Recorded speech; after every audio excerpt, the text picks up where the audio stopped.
कुछ भी हो जाए पर आप सिर मत झुकाना, क्योंकि छत्री किसी के आगे सिर नहीं झुकाते हैं और हम छत्री हैं, वीर हैं, इसीलिए सिर मत झुकाइए। जो ही इतना कहा तो राम जी ने तुरंत ऊपर कर लिया, सिर नहीं झुकाए। अब तो सभी लोग बहुत निवेदन कर रहे हैं, राम जी सिर झुका दीजिए, वरना जयमाला कैसे डलेगी जब सिर नहीं झुकाएंगे आप। तो राम जी कहने लगे कि हम किसी के आगे सिर नहीं झुकाते हैं, छत्री हैं, वीर हैं। सखियों ने कहा आप कोई भी बने रहो, चाहे छत्री हो चाहे वीर हो, ये ससुराल है, ससुराल में अच्छे अच्छों को झुकना पड़ता है, और आप यहाँ कह रहे हो कि छत्री है, वीर है, सिर झुकाना पड़ेगा। इतना कहा जब सभी ने बहुत निवेदन किया, बहुत देर हो चुकी थी, राम जी सिर झुका नहीं रहे थे, तो सखियों ने कहा कोई प्रबंध करना पड़ेगा, अगर जयमाला नहीं डलेगी तो फिर शादी कैसे होगी। और सियाजी इतनी स्वभाव की अच्छी हैं कि वो अब आजकल की लड़कियों की जैसी नहीं है, कि आजकल की लड़कियां तो फुटबॉल खेलती हैं तो उचकती हैं, ज्यादा खेलती हैं, ऊपर उठाती हैं हाथ, लेकिन अब सीता जी तो नहीं, सीता जी मर्यादित हैं, तो आजकल उचक के डाल देते जयमाला, लेकिन सीता जी ऐसा नहीं कर सकती हैं, वो तो सिर नीचे किए हुए हैं और निवेदन कर रही हैं कि राम जी सिर झुका लीजिए सारी सखियां। अब सखियों ने सोचा कि कुछ ना कुछ तो करना ही पड़ेगा, वरना शादी कैसे होगी, कैसे होगी फिर शादी। तो सखियों ने एक उपाय सोचा, क्या, यहाँ राम जी ने सिर झुकाया नहीं और जयमाला डली नहीं, और सखियां झूठे ही गाने लगी, क्या, गावही छबिया बिलो के सहेली, सिया जयमाल राम और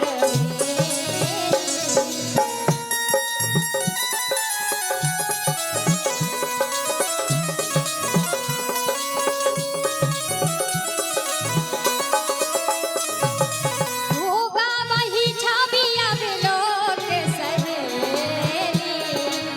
सिया जयमाल राम और जय सिया राम, जय जय सिया राम, जय सिया राम, जय जय सिया राम, गावही छबिया बिलो के सहेली। राम जी ने सिर झुकाया नहीं और सखियां झूठे ही गाने लगी। अब राम जी ने सोचा कि शायद जयमाला डल गई है, वरना ये सखियां गाती कैसे कि जयमाला डल गई है। तो राम जी ने सोचा कि हमने सिर झुकाया नहीं, फिर जयमाला कैसे डल गई, कैसे डल गई फिर जयमाला। तो राम जी ने सोचा कि थोड़ा हम देखें कि जयमाला गले में डली कि नहीं डली। अब जयमाला देखने के लिए सिर ऐसा तो करना नहीं पड़ेगा, सिर तो नीचे ही करना पड़ेगा। तो जैसे ही श्री राम जी ने सिर अपना देखा कि जयमाला डली है कि नहीं, जैसे ही श्री जानकी जी ने मौका देखा और मौका में ही चौका घाल दिया, श्री जानकी जी को जयमाला पहना दी श्री राम जी को। और सारी सखियां कह रही हैं, श्री रघुबर कोमल कमल नयन को, हो श्री रघुबर कोमल कमल नयन को, पहनाओ जयमाला, पहनाओ जयमाला। श्री रघुबर कोमल कमल नयन को, पहनाओ जयमाला, पहनाओ जयमाला।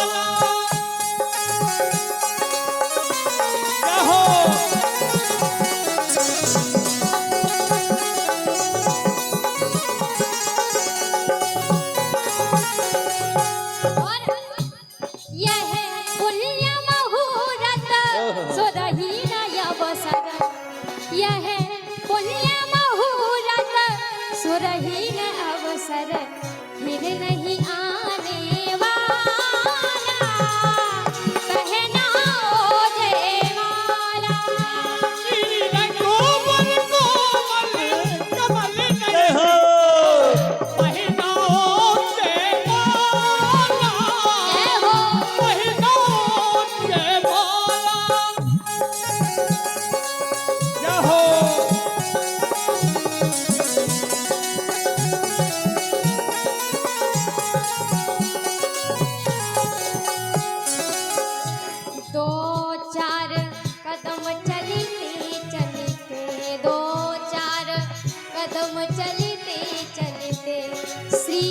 रघुबर तट कैसे पहुँचे दो हम चलते चलते श्री रघुबर तट कैसे पहुँचे।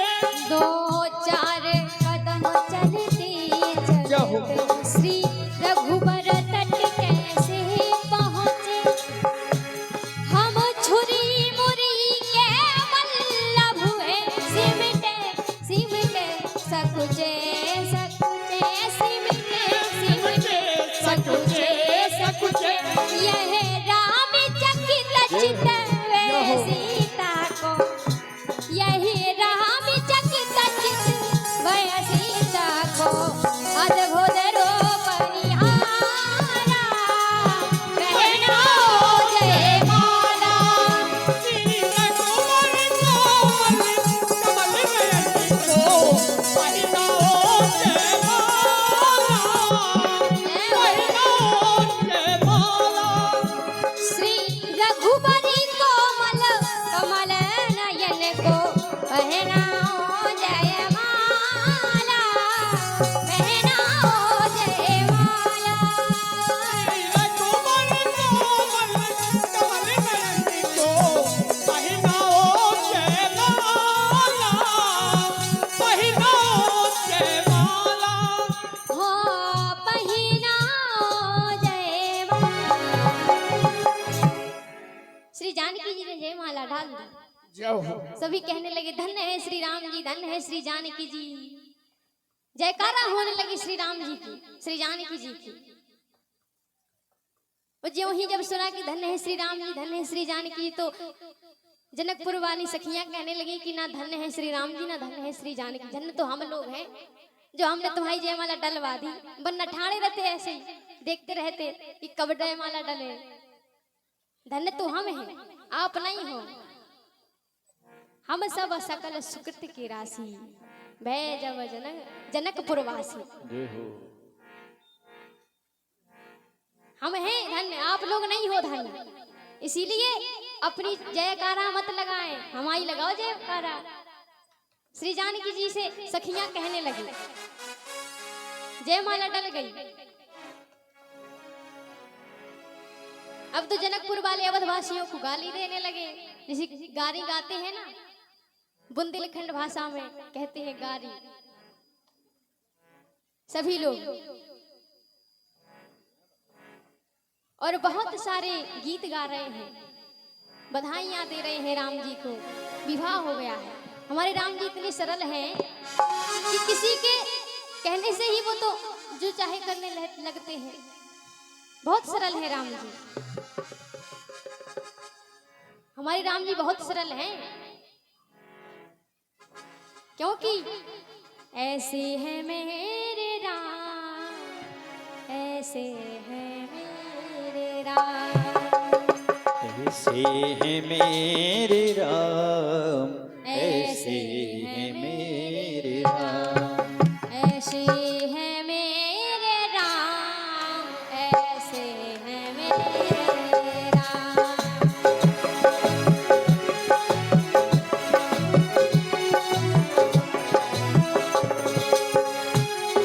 विनय भरा हृदय करे सदा जिन्हें प्रणाम। ऐसे हैं मेरे राम, ऐसे हैं मेरे राम, ऐसे हैं मेरे राम, ऐसे हैं मेरे राम। ऐसे हैं मेरे राम, ऐसे हैं मेरे राम। हमारे राम जी इतने सरल है और राम जी के भक्त भी बहुत सरल हैं। जैसे कि केवट है, राम जी के भक्त बहुत सरल है केवट। जब राम जी ने केवट से नौका मांगी, श्री रामचरितमानस में लिखा है। देखो कथा हम शॉर्ट में कहेंगे क्योंकि आज ही का दिन है हमारे पास में। जितना कहें अपने मन से कह रहे हैं। आज ही का दिन बचा है, आज ही विदाई का दिन है और समय भी होने वाला है। इसीलिए कहेंगे तो शॉर्ट में कहेंगे, क्योंकि यहाँ रामचरितमानस सभी लोग जानते हैं कि कहाँ कैसा हुआ है। तो राम जी ने केवट से नौका मांगी। अगर राम जी चाहते तो उनके जो सिंगवेरपुर के राजा हैं निषाद राज जी, वो मित्र हैं, उनके कहने पर अनेकों नौकाएं खड़ी हो जाती, पर राम जी ने केवट से नौका मांगी। कहा क्यों? क्योंकि मैं यहाँ एक साधारण व्यक्ति की तरह नाव मांगूंगा। यहाँ मैं चक्रवर्ती सम्राट महाराज दशरथ जी का पुत्र नहीं, यहाँ मैं एक साधारण व्यक्ति हूँ, तो नाव मांगूंगा मैं व्यक्ति की तरह साधारण। जब कहा कि नाव लेकर के इधर आओ, तो केवट नाव लेकर के नहीं आया, वो उधर ले गया। केवट से कहा नाव लेकर के इधर आओ, वो उधर ले गया, नहीं लेके आएंगे। रामचरितमानस में लिखा है, ए महंगी ही नाव ना, क्या बात है, जय हो। केवट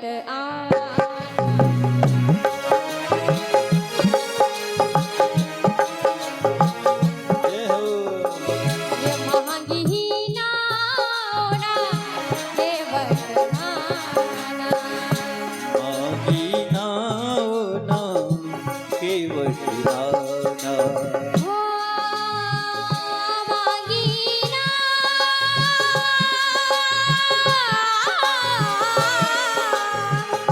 मांगी ना ना, केवट आना, केवट आना।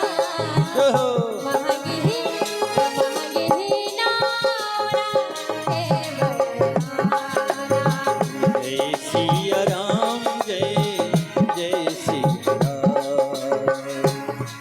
हो कहाँ यही तुम्हारा मरम में जाना, कहाँ ये तुम्हारा मरम में जाना, जय हो। कहाँ ये तुम्हारा मरम में जाना। महंगी ही नाना केवट आना। जय सिया राम, जय जय सिया राम।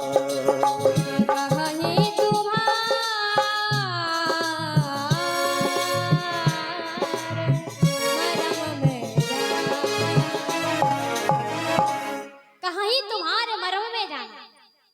राम जी ने केवट मांगी, वो केवट से कहा कि नाव लेकर के आओ, वो नहीं लेके आए, वो उधर ले गया, नाव लेकर के नहीं आया और कहने लगा कहाँ ही तुम्हारे मरम में जाना। मैं अच्छी तरह से जानता हूँ आपके बारे में, अच्छी तरह से जानता हूँ। और राम जी मुस्कुराने लगे कि हमारे बारे में ऐसा क्या जानता है अच्छी तरह से, जो कह रहा है कि कहाँ ही तुम्हारे मरम में जाना। राम जी हंसने लगे, मुस्कुराने लगे। देखो लोग कहते हैं कि कैकेयी माता ने गलत किया जो राम जी को वनवास भेज दिया, लेकिन मैं तो कहती हूँ कि कैकेयी माता ने बिल्कुल ठीक ही किया जो राम जी को वनवास भेज दिया। क्यों? क्योंकि अगर जिस व्यक्ति को किसी के बारे में, किसी किसान के बारे में पता नहीं होगा, तो वो कैसे उसका दर्द जानेगा कि इसको कैसे क्या करना पड़ता है, कैसे खेती बाड़ी करता है। इसीलिए जब तक राम जी को यह मालूम नहीं पड़ेगा कि इंसान कैसे दुख झेलता है, तब तक ये राज्य नहीं चला पाएंगे। और दशरथ जी के मन में भी यही था कि राम जी को वनवास मिले, ताकि वो इस, और दशरथ जी तो राज्य रूपी पानी डाल रहे थे राम जी के ऊपर, लेकिन कैकेयी माता ने उनको तपस्या की अग्नि में तपाया ताकि राज्य चला सके।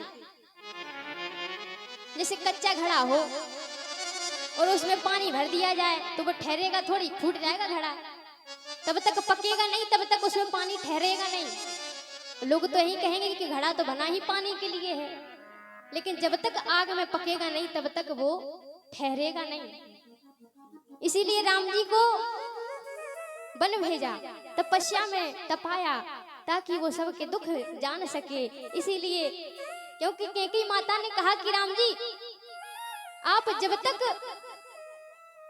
जगत के सिरमौर नहीं बनोगे तब तक ये राज नहीं चला पाओगे, इसीलिए सबका दुख जानो। मैं तो कहती हूँ कि मेरा कहना मान करके बन जाओगे अगर, तो जगत के सिरमौर बन जाओगे। दशरथ जी भी यही चाहते थे, और इधर राम जी सोच रहे हैं कि मैं एक साधारण व्यक्ति की तरह नाव मांगूंगा। क्योंकि कैकेयी माता ने जो कहा उसका उपदेश श्री राम जी निभा रहे हैं। केवट ने वचन सुने कि आज हमसे कोई पहली बार नाव मांग रहा है, मेरी जिंदगी निकल गई है नाव चलाते चलाते, पर आज तक किसी ने मुझसे नाव मांगी नहीं, सिर्फ दिया तो आदेश दिया कि केवट नाव लेकर के इधर आओ, आदेश दिया, पर आज पहली ही बार कोई हमसे नाव मांग रहा है। केवट के मन में यह निश्चय हो गया क्या कि जो श्रमिक के श्रम का इतना सही मूल्यांकन कर रहे हैं वो कोई और नहीं हो सकते हैं, वो तो नर रूप में नारायण ही होंगे। केवट के आंखों में आंसू आ गए और कहा कि मैं आपके बारे में अच्छी तरह से जानता हूँ। कहा ही तुम्हारा मर्म में जाना, ये जानना तो उसी प्रकार हुआ जैसे कि एक अध्यापक ने एक विद्यार्थी से सवाल पूछा कि मैं तुम्हारे पिताजी को 5,000 रुपया दूं और 3 रुपये प्रति सैकड़ा के ब्याज की दर से 6 महीने बाद कितना लौटाएंगे, इसका हिसाब लगा करके बताओ। सो विद्यार्थी बोला सर एक नया पैसा नहीं। तो सर ने पकड़ के एक तमाचा लगाया गाल में, कहा क्यों रे तू गणित नहीं जानता है, हिसाब नहीं जानता है तू? तो बोला सर हम गणित जानते हैं, हिसाब लगाना भी जानते, पर आप हमारे बाप को नहीं जानते हैं। उन्होंने आज तक जिसका लिया नहीं है, जिसका लिया उसका दिया नहीं, तुम्हारा क्या लग सही देंगे? जिसका लिया उसका दिया नहीं, तुम्हारा क्या खा के भाग जाएंगे? इसीलिए जिसका लेते हैं वो देते ही नहीं है, तो इसका मतलब हुआ कि एक भी नहीं देंगे। तो ये जानना उसी प्रकार हुआ। और केवट भी कह रहा है कि कहाँ ही तुम्हारा मरम में जाना मैं अच्छी तरह से जानता हूँ। अब तो लक्ष्मण जी को भी हंसी आई और श्री जानकी जी भी हंसने लगे। लक्ष्मण जी ने कहा जानकी जी तुम मत उदास हो, जब राम जी मुस्कुरा रहे हैं कि आप काहे को उदास बैठी हो, तुम भी हंसो। तो जानकी जी भी हंसने लगी। राम जी ने नौका मांगी नाव ना केवट आया, केवट नहीं लेके आया नाव। कहा मैं नाव नहीं लाऊंगा। कहा क्यों? कहा आज तक तुम्हें किसी ने रोक नहीं पाया है, आज तक तुम्हें किसी ने रोक नहीं पाया है। जब आप अयोध्या में थे, जनकपुर में थे, तो अयोध्या आ गए, अयोध्या से सिंगवेरपुर आ गए, और सिंगवेरपुर के जो राजा है निषाद राज वो नहीं रोक सके, और वहां से आप यहाँ गंगा किनारे आ गए, और गंगा किनारे से अगर मैंने तुमको नौका में बिठा करके पार कर दिया तो फिर मेरी क्या हिम्मत है जो आपको रोक लूं। इसीलिए प्रभु ना मैं नाव लाऊंगा और ना मैं पार करूंगा, तो अपने आप रुके रहोगे। राम जी ने कहा कि मुझे पार कर दीजिए, कैसे भी करके आप जो चाहो वो करो, लेकिन पार कर दो मुझे इस गंगा जी से। तो केवट ने कहा क्या? छुअत शिला भई हो, छुअत शिला भई नार सुहाई हो, हो छुअत शिला भई नार सुहाई, पाहन तेला काठ कठिनाई। जय सिया राम, जय जय सिया राम, जय सिया राम, जय जय सिया राम। तरनीय मुनि भैया तरनीय मुनि धरनी हो जाई, बाट परई मोरी नाउड़ाई। राम सिया राम, सिया राम जय जय राम, राम सिया राम, सिया राम जय जय राम। राम सिया राम, सिया राम जय राम। कहा कि प्रभु आपके चरण स्पर्श से शिला नारी बन करके उड़ गई थी। लक्ष्मण जी ने कहा यहाँ तक आ गई है खबर। अब लक्ष्मण जी को तो क्रोध आता ही है, कोई कुछ कहे तो हाल जवाब देते हैं, उसका देर नहीं करते हैं। कहा यहाँ तक भी आ गई है खबर। कहा आपके चरण स्पर्श से शिला नारी बनकर के उड़ गई थी प्रभु, जब आपके चरण अगर हमारी नाव में पड़ेंगे तो प्रभु वो नारी बन जाएगी। इसीलिए प्रभु आपको नौका में बिठाने वाले नहीं है हम। चाहे कुछ भी करो, नाव में नहीं बिठा रहेंगे। राम जी ने कहा शिला तो पत्थर की होती है, तुम्हारी नाव क्या पत्थर की है जो शिला नारी बन जाएगी? पत्थर की तो है नहीं। केवट बोला सरकार आप क्या बात कर रहे हो, शिला की? शिला तो थोड़ी मजबूत ही होती है, और ये तो है नाव, वो भी लकड़ी की, वो भी पानी में डली हुई है, तो सकुड़ी हुई होगी तो वो और जल्दी नारी बनेगी। प्रभु कृपा करके अब तो वापस चले जाएं तो बढ़िया रहेगा। क्योंकि जो घर में हमारी पहले से बैठी हुई है ना, वो यही सोचेगी कि ये तो नाव बेच करके दूसरी शादी करके लेके आया है, उसको थोड़ी विश्वास होगा। उसको विश्वास तो होगा नहीं कि नाव नारी बन गई है। इसीलिए प्रभु नाम है नाव लाऊंगा, नाम है आपको बिठा दूंगा, ना पार करूंगा, ना आप जा पाएंगे। राम जी अब लक्ष्मण जी की तरफ देखने लगे, क्या करें, ये तो बड़ा अजीब भक्त है, बात ही नहीं मान रहा है। लक्ष्मण जी तो बैठे ही थे मौके के तलाश पर।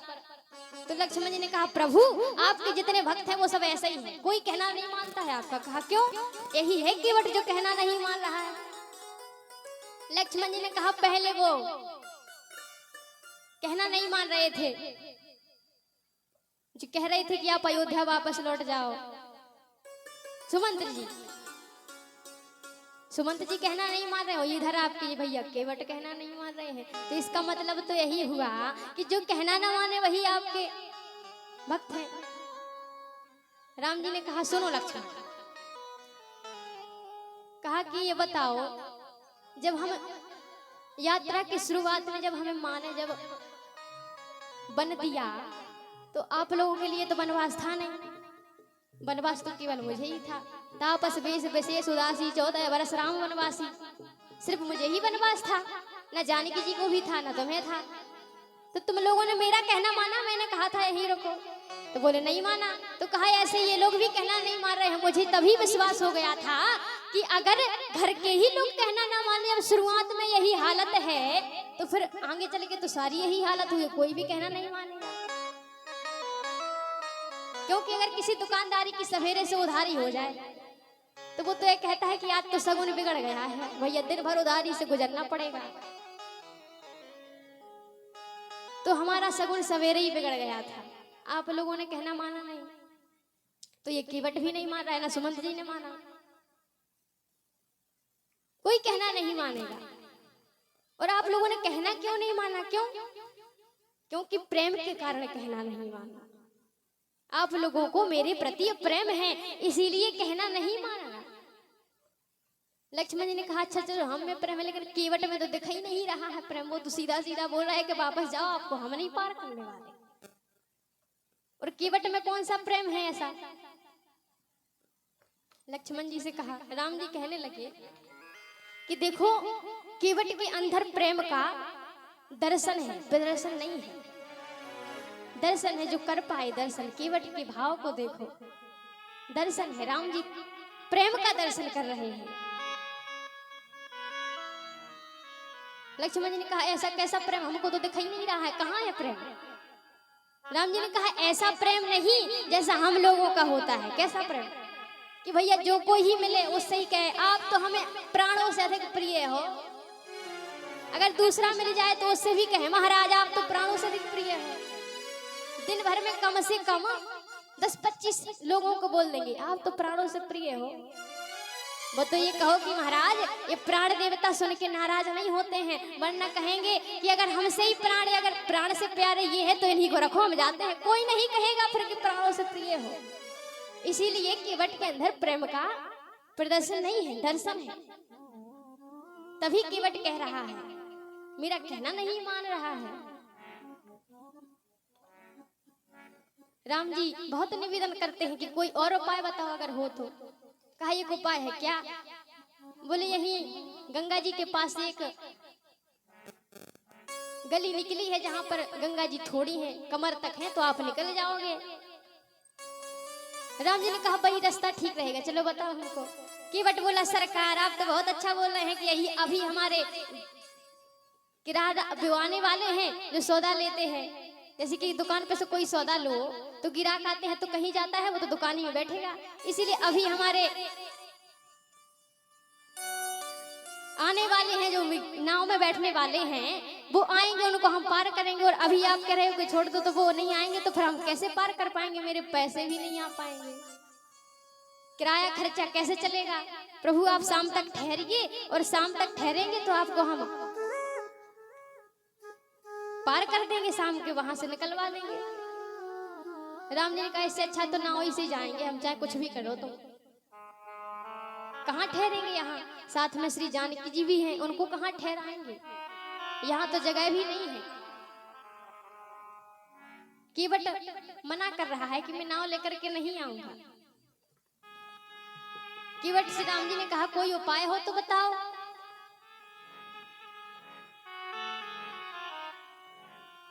केवट कहने लगा प्रभु अगर आपको पार जाना ही है तो एक काम करिए, क्या? जो प्रभु पार,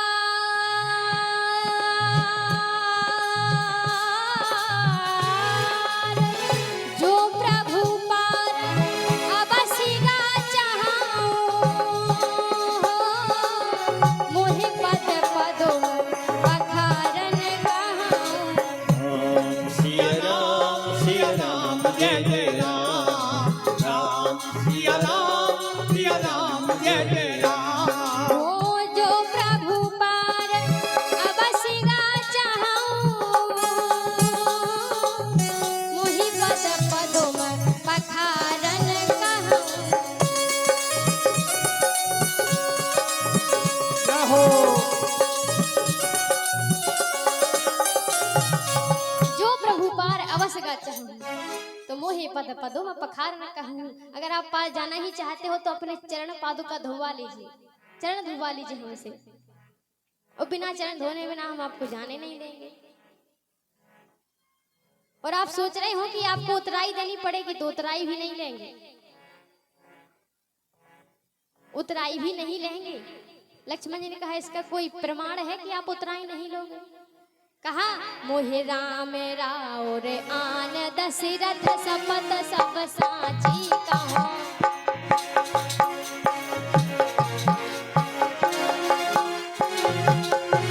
मोहे राम राउर आन दशरथ सपत सब साची कहो।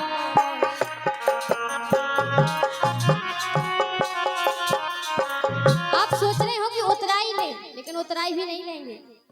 प्रमाण है ये कि आपके पिताजी की सौगंध करता हूं, आपकी और आपके पिताजी की। लक्ष्मण जी ने कहा ये कौन सी बात हुई कि हमारी बात मनवाने के लिए हमारे बाप की कसम खाओ और हमारी कसम खाओ, और कोई उपाय बता। कहा हमको ऐसे कैसे विश्वास होगा? तो कहा लक्ष्मण जी को गुस्सा आ गया। लक्ष्मण जी ने तूनी में से अपना धनुष बाण निकाला और कहने लगे बरु तीर मारहु लखन पे जब लगी न पाए पखारियो। बरु तीर मारहु लखन पे जब लगी न पाए पखारियो। तब लगे न तुम शिवदास नाथ कृपाल पार उतारे हो।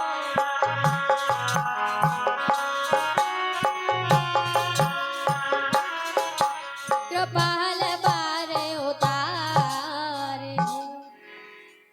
धनुष बाण निकाला और कहा कि तू मरने के लिए अब तैयार हो जा। बहुत जब से बहस कर रहा है, कह रहे हैं राम जी से कि बहुत ढील दे दी तुमने केवट को, जब से मोह लगा है आप कुछ कह ही नहीं रहे हो।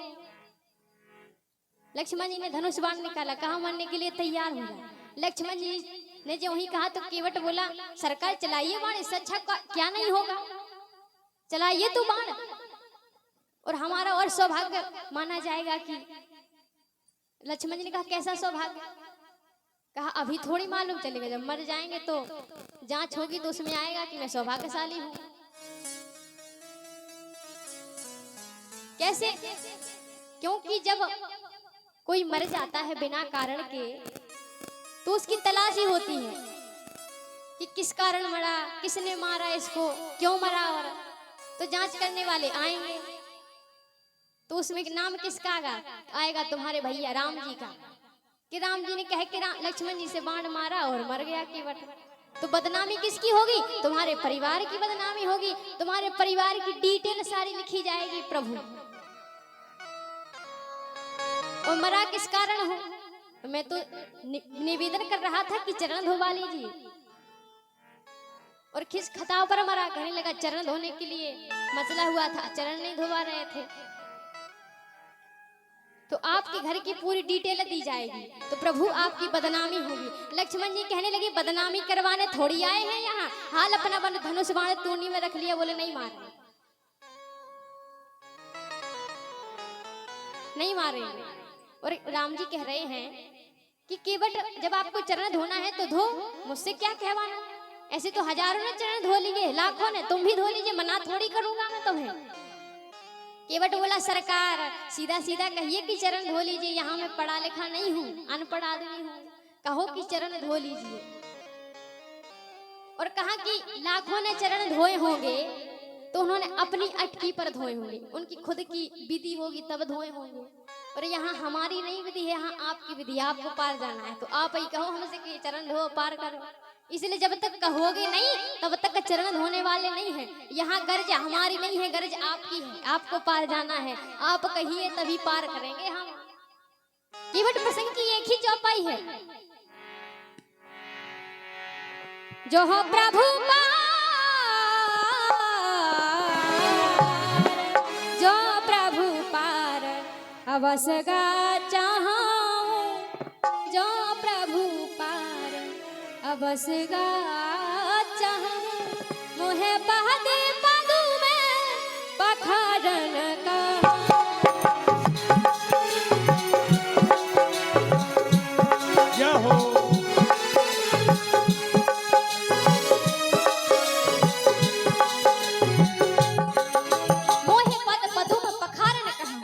प्रभु कहिएगा कि चरण धो लीजिए, जब तक कहोगे नहीं तब तक चरण हम धोएंगे भी नहीं, ना पार करेंगे आपको, यहीं रुके रहो। राम जी अब क्या करें, बहाना बनाने लगे, ये कोई बहाना बने तो उससे काम चल जाएगा तो ठीक रहेगा। जैसे हम लोग बहाना बनाते हैं, अगर बहाना बनाने में लोग आजकल तो वैसे ही बहुत एक्सपर्ट हैं, आगे हैं। और राम जी बहाना बनाने के लिए सोच रहे हैं क्या, कृपा सिंधु बोले मोसकाई, कृपा सिंधु बोले मोसकाई, सोई करो जय तब नाओ न जाई, सोई करो जय तब नाओ न जाई, कृपा सिंधु बोले मोसकाई, कृपा सिंधु बोले मोसकाई, सोई करो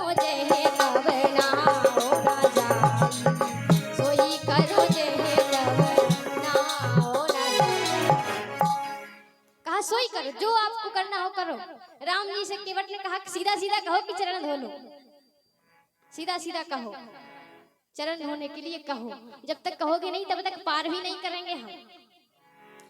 आजकल जैसे बहाने बनाते हैं, एक के घर एक मेहमान आए, अब उन्होंने सोचा कि ये मेहमान आए हैं और सुबह का तो भोजन करा दिया, अब शाम का भोजन ना कराए, क्योंकि जो कंजूस व्यक्ति होता है, जो कृपण व्यक्ति होता है, वो तो यही सोचता है कब ये घर से बला टल जाए, तो बहाना बनाने में सोच रहा है। और अपने बेटे से कहा कि जब मैं मेहमान के पास में बैठा रहूं तभी आके पूछना कि सुबह भोजन में क्या बनवाए, तभी आके पूछना। और बेटे ने भी ऐसा ही किया, ऐसा ही किया जैसा कहा पिताजी ने। तो मेहमान के बगल में बैठे हुए थे पिताजी, अब कहा पिताजी शाम के भोजन में क्या बनवाए। पिताजी कहने लगे फिर से भोजन, फिर भोजन, सुबह तो किया था भोजन, दिन भर भोजन करना पड़ता है क्या, हम क्या कोई जानवर है, कोई राक्षस है जो दिन भर भोजन करे। इन मेहमान जी से पूछ लो अगर इन्हें करना हो तो, मतलब मेहमान करें सो राक्षस जानवर, हम करें तो अच्छे इंसान। मेहमान ने उठाया अपना झोली और चल दिए, यहाँ बहाना चल गया, लेकिन एक का बहाना नहीं चला। एक के घर एक मेहमान रहा कम से कम 8-9 दिन, अब बुझाने का नाम ही ना लेवे। तो पति ने कहा पत्नी से कि कोई उपाय बताओ जिससे ये घर से चला जाए, इतने दिन हो गए। तो पत्नी ने कहा और खिलाओ लाड़ प्यार से, और खिलाओ तो वो काहे को जाएगा, उसे तो यहाँ खाना सो वहां खाना, खिलाओ और लाड़ प्यार से तो वो काहे को जाएगा, जाने का नाम ही नहीं लेगा। कहा मैं तो तुमसे कोई उपाय पूछ रहा हूँ, मजाक नहीं कर रहा हूँ। ये बताओ कि ये बला घर से कैसे टले। तो कहा एक काम करो, हमसे पूछ रहे हो तो हम तो इन कामों में बहुत आगे हैं। कहा कि हम लोग झगड़ा कर लेते हैं, और उन दोनों में झगड़ा कभी होता नहीं था, तो झूठा ही झगड़ा करने लगे, झूठा ही झगड़ा करने लगे। क्यों? क्योंकि ये घर से बला टले कम। तो पति ने पत्नी को डांटा, और पत्नी कहने लगी जब देखो जब तब डांटते ही रहते हो। मेहमान खड़े खड़े बगल में कमरे में बैठे थे, सुन रहे थे। कहा जब देखो जब हमें डांटते ही रहते हो। पत्नी ने कहा अगर भोजन नहीं बनाए तो भूखे रहोगे दिन भर, कौन खिलाएगा फिर, कोई नहीं पूछेगा तुम्हें। तो पति बोला एक दिन में मर थोड़ी जाऊंगा, मत बनाना भोजन। और बगल में बैठे मेहमान सुन रहे थे, उन्होंने कहा जब इन्हीं को खाना नहीं मिला तो फिर हम क्या करें, हम जाते हैं। चल दिए वो झोला उठा के अपना, यहाँ वहां ना। लेकिन वहां से जब वो बाहर ही निकला थोड़ा, और पति ने पत्नी से कहा अब काहे को रो रही, हमका तुम्हें सही में डांट रहे थे, झूठे ही डांट रहे थे, और तुम सही में रोने लगी। तो पत्नी ने कहा कि हम क्या सही में रो रहे हैं, हम भी तो झूठे ही हंस रहे हैं, झूठे ही रो रहे हैं, हम भी तो झूठा रो रहे हैं। उधर से मेहमान जी आ गए, थैला लेके, कहा हम का सही में गए थे, हम भी तो झूठे ही गए थे। यहाँ बहाना चला नहीं, ऐसे ही राम जी का भी बहाना नहीं चला। राम जी से निवेदन करता है कि बट क्या कि राघव चरण धुलालो, ये आन है हमारी, राघव चरण धुलालो, आन है हमारी, राघव चरण धुलालो, ये आन है हमारी, राघव चरण धुलालो, राघव चरण धुलालो, आन है हमारी, हमारी राघव चरण धुलालो, आन है हमारी। और दशरथ सपत सी सुन राधे सौगंध है तुम्हारी, राघव चरण धुलालो, ये आन है हमारी, राघव चरण धुलालो, राघव चरण धुलालो, ये आन है हमारी।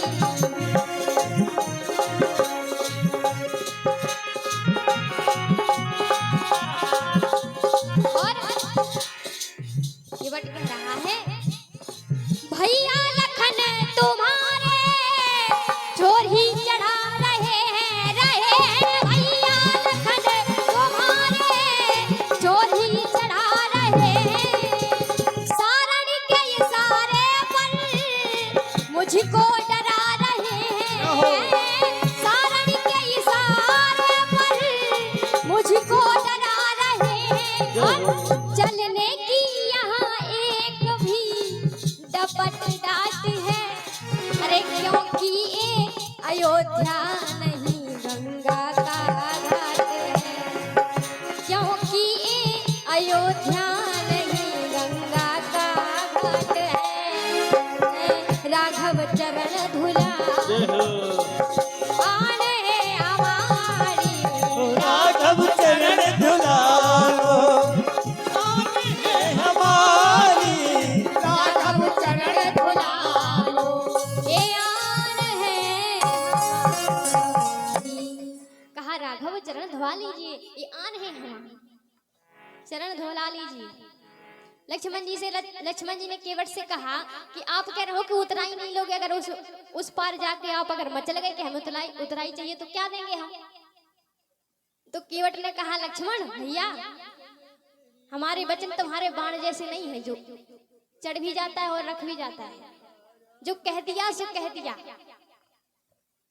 जो कह देते हैं वो करते हैं, इसीलिए उतराई नहीं लेंगे, चिंता मत करो। और हमारे राम जी इतनी सरल है, क्योंकि भक्तों को दुखी नहीं होने देते हैं राम जी, चाहे कोई भी हो। भक्त दुखी नहीं हो सकता है। हमारे राम जी सब भक्तों पर कृपा करते हैं, तो तैयार होते हैं कहने के लिए कि चरण धो लीजिए। और जब से केवट कह रहा था कि पद कमल धोए चढ़ाए नाव ना नाथ उतराई चहो, ओ मोहे राम रावर आन दशरथ सपत सब साची कहो, ओ बरु तीर मारहो लखन पे जब लगी ना पाए पखारी हो, तब लगी ना तुलसीदास नाथ कृपाल पार उतारी हो। तुलसीदास नाथ देखो तीनों मूर्तियों को ही पार नहीं करेगा, केवट कह रहा है, ना आपको, ना श्री लक्ष्मण जी को, ना श्री जानकी जी को। और लक्ष्मण जी ने सोचा कि हमारी तो जैसी है सो श्री जानकी जी को भी पार नहीं करेंगे, ये क्या करें। देखो दासनाथ है, तीनों मूर्तियां समाई हुई हैं उसमें। तुलसी तू से तुमको पार नहीं करेंगे, और ला से लक्ष्मण जी को पार नहीं करेंगे, और सी से सीता जी को भी पार नहीं करेंगे। दासनाथ कृपाल पार उतारे हो।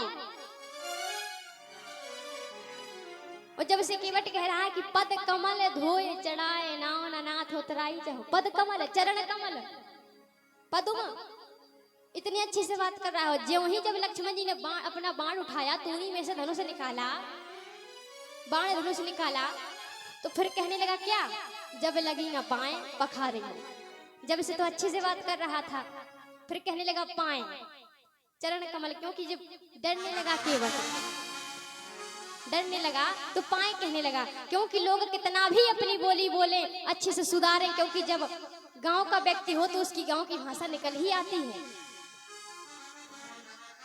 एक महात्मा जी थे, उसके पास एक व्यक्ति रोज कथा सुनने के लिए जाता था, प्रतिदिन कथा सुनने के लिए जाता था रोज।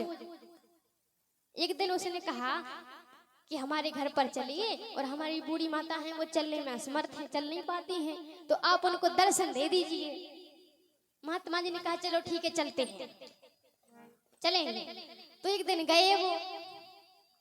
अब वो माता जी इतनी सरल थी, वो बूढ़ी मैया इतनी सरल थी, अपनी टूटी फूटी बोली में बोली, कहा गोरू जी थारे खुरछू, गोरू जी थारे खुरछू। अब खुर किसको बोलते हैं, खुर तो पशुओं के होते हैं, जानवरों के होते हैं, व्यक्तियों के तो खुर होते नहीं है। महात्मा जी कहने लगे ऐसे बोलते हैं आप, और गोरू जी कह रही हैं गोरू जी, और चरण कमल को कह रही हैं खुर। तो महात्मा जी उन बूढ़ी मैया को समझाने लगे बैठ करके, कहा मैया आप क्या महात्माओं से ऐसे ही बोलती हैं, अच्छा चलो पाए बोल देती, पैर बोल देती, चरण बोल देती। उन्होंने सीधा ये कहा गोरू जी थारे खुरछू। तो महात्मा जी कहने लगी मैया ऐसे नहीं बोला करो, आप ऐसे बोलते हैं महात्माओं से, नरक जाओगी नरक। अब वो मैया ये भी नहीं जानती थी कि नरक क्या होता है और स्वर्ग क्या होता है, तो उन्होंने जाना ये कि हमको ये आशीर्वाद दे रहे हैं। तो उन्होंने कहा महाराज नरक हम जैसे लोगों को कहा रहा, नरक तो आप जैसे लोगों को रखा है। तो महात्मा जी बहुत खिलखिला के हंसने लगे, क्योंकि आज भी ऐसे भक्त हैं, इतने सरल भक्त हैं कि वे ये भी नहीं जानते हैं कि नरक क्या होता है और स्वर्ग क्या होता है। ऐसे ही केवट भी जब से कह रहा है क्या कि प्रभु चरण धुला लीजिए, और हमारे राम जी कैसे हैं, किसी को दुखी नहीं होने देते हैं। प्रबल प्रेम के पहले पढ़ी कर प्रभु को नियमा बदलते, प्रभु को नियमा बदलते।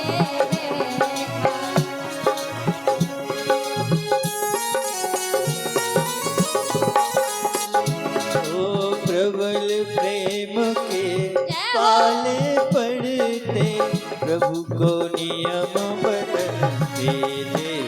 और अपना मान टले टल जाए, अपना मान टले टल जाए, पर भक्त का मान न टलते। भक्त का मान न टलते देखा, भक्त का मान न टलते देखा, भक्त का मान न टलते देखा, भक्त का मान न टलते देखा।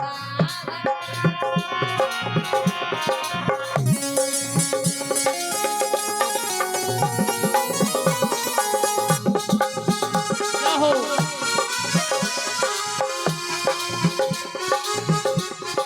और जिनके चरण कमल कमला के, जिनके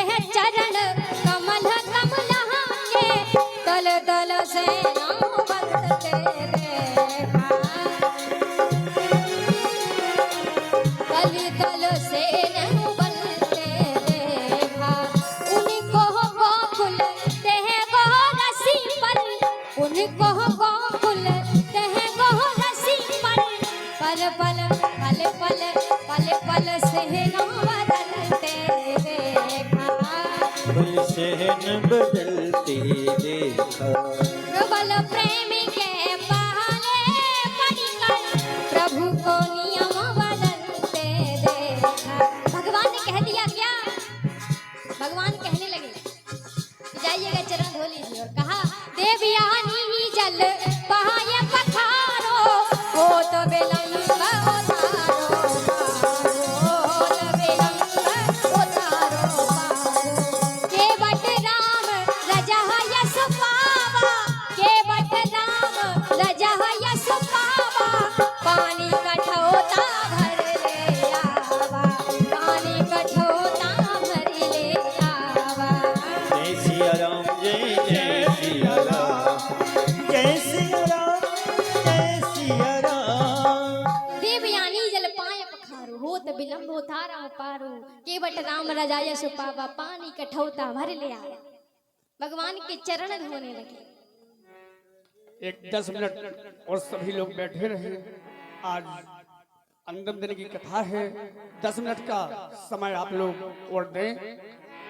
बस 10 मिनट का समय हम भी लेंगे, ज्यादा नहीं, क्योंकि आज ही है, हम कल तो चले जाएंगे, सभी लोग बैठे। कल तो अपने घर पे ही रहेंगे। 10 मिनट की बात है।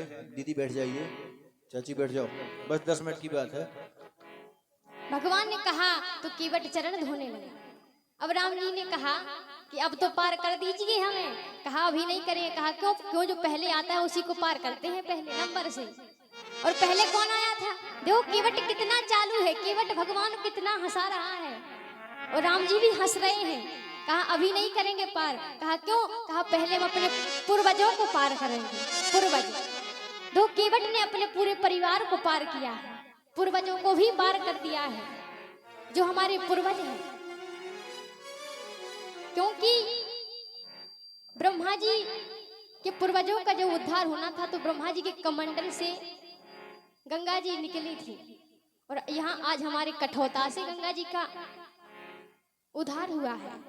गंगा जी आई हैं तो हमारे पूर्वजों का भी उद्धार हो जाएगा। इसलिए प्रभु पहले पूर्वजों को पार करेंगे फिर आपको पार करेंगे। और केवट कह रहा है, गंगा जी से निवेदन कर रहा है, ये मेरी नैया में सीताराम गंगा मैया धीरे वो मेरी नौका में है सिया राम।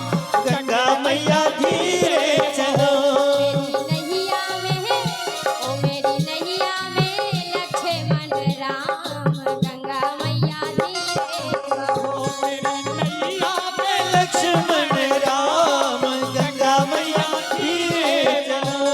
ओ गंगा मैया धीरे बहो। और कहा अरे केवट की नैया भागीरथ की गंगा केवट की नैया भागीरथ की गंगा। भागीरथ की गंगा भागीरथ की गंगा। और ओ राजा दशरथ के लक्ष्मण राम गंगा मैया धीरे बहो। मेरी नैया में लक्ष्मण राम गंगा मैया धीरे चलो। मेरी नौका में बैठे भगवान क्या हो? गंगा मैया धीरे बहो। गंगा मैया धीरे।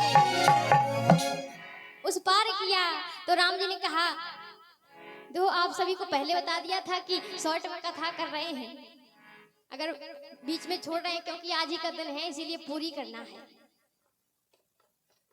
राम जी ने कहा कि अब आप उतराई ले लीजिए और राम जी के पास देने के लिए कुछ था नहीं उतराई। तो श्री जानकी जी खड़ी हुई थी बगल में। जानकी जी ने कहा प्रभु आपके उस हाथ में कुछ नहीं है तो इस हाथ में तो है। राम जी ने कहा आपका हाथ हमारा कब से बजने लगा, कब से कहलाने लगा? श्री जानकी जी ने कहा प्रभु जब से हमारे पिता जनक जी ने हमारा हाथ आपके हाथ में रख दिया है तब से मेरा हाथ तुम्हारा कहलाने लगा है और तुम्हारा हाथ हमारा कहलाने लगा है। इसीलिए प्रभु अपने चरण अपनी मुद्रिका निकाली और दी। राम जी को कहा आपके उस हाथ में कुछ नहीं है तो इस हाथ में तो है।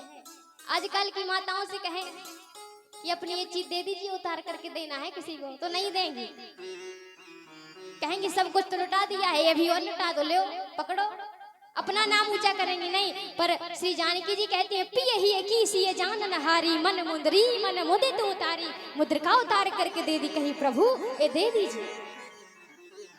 राम जी देने लगे। केवट बोला प्रभु मैं कुछ नहीं लूंगा उतराई। कहा कैसे ले लूं आपसे उतराई?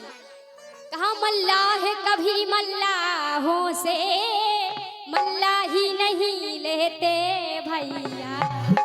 ये मल्लाह कभी मल्लाहों से मल्लाह ही नहीं लेते भैया। और मजदूर कभी मजदूरों से मजदूरी नहीं लेते भैया।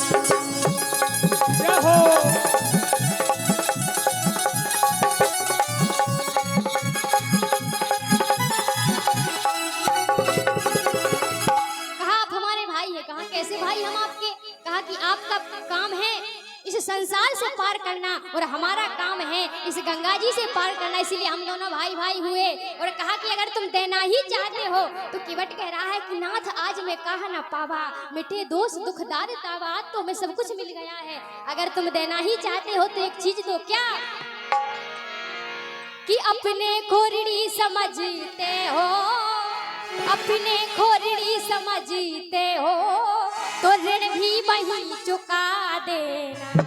मैंने तुमको है पार किया, तुम मुझको पार लगा देना।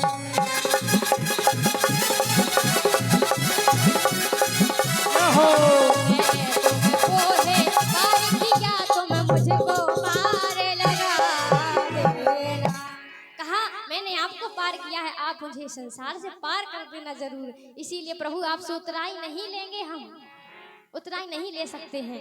और आपसे अगर उतराई ले लेंगे तो आप मुझे बहुत जल्दी भूल जाओगे, और उतराई नहीं लेंगे तो आपको याद बना रहेगा कि केवट ने हमसे उतराई नहीं ली थी। तो दोबारा आओगे तो उस समय जरूर लेंगे।